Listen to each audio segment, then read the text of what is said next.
মানুষ সৃষ্টির উদ্দেশ্য হচ্ছে আল্লাহর ইবাদত ও তার দাসত্ব। আর দাসত্ব প্রকাশের অন্যতম পন্থা হচ্ছে বেশি বেশি আল্লাহর কাছে দোয়া ও প্রার্থনা করা।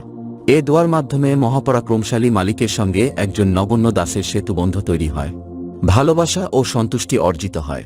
দোয়া একটি স্বতন্ত্র ইবাদত। অহংকার করে যারা আল্লাহকে ডাকার এ ইবাদত ছেড়ে দেয়, তাদের উদ্দেশ্যে পবিত্র কোরআনে ইরশাদ হয়েছে, আমাকে ডাকো, আমি তোমাদের ডাকে সাড়া দেব। অহংকারবশত যারা আল্লাহর ইবাদত করে না, তারা লাঞ্ছিত অবস্থায় জাহান্নামে প্রবেশ করবে। তাছাড়া নোমান বিন বাশির রাদিয়াল্লাহু তাআলা আনহু এর সূত্রে বর্ণিত, রাসূলুল্লাহ সাল্লাল্লাহু আলাইহি ওয়াসাল্লাম বলেছেন, দোয়াই ইবাদত। আল্লাহর কাছে দোয়া না করার অর্থ হল নিজে স্বনির্ভর এমন দাবি করা। এটি অনেকটা শিরকের নামান্তর। যারা দোয়া করে না এমন মানুষের প্রতি আল্লাহ খুবই অসন্তুষ্ট হন। আবু হুরায়রা রাদিয়াল্লাহু তাআলা আনহু বলেন, রাসূল সাল্লাল্লাহু আলাইহি ওয়াসাল্লাম বলেছেন, যে আল্লাহকে ডাকে না আল্লাহ তার প্রতি ক্রোধান্বিত হন। মানুষ সৌভাগ্যবান হতে চায়, দুর্ভাগ্য কারো কাঙ্ক্ষিত নয়।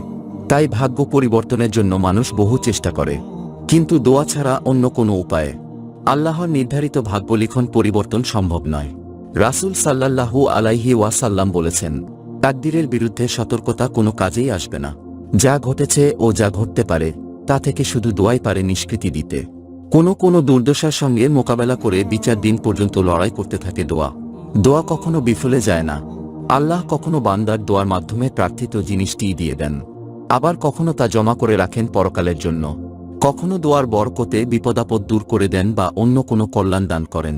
তাই দোয়া করতে হবে আশাবাদী হয়ে, নিরাশ বা হতাশ হওয়া যাবে না।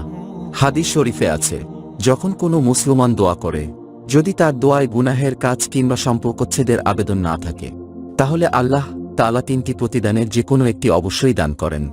সঙ্গে সঙ্গে দোয়া কবুল করেন এবং তার কাঙ্ক্ষিত জিনিস দিয়ে দেন। দোয়ার কারণে কোনো অকল্যাণ বা বিপদ থেকে হেফাজত করেন, তার আখিরাতের কল্যাণের জন্য তা জমা করে রাখেন। তাই আসুন আমরা আমাদের দুঃখ কষ্টের কথা আল্লাহকে খুলে বলি। মহান আল্লাহ আমাদের বেশি বেশি দোয়া করার তৌফিক দান করুন।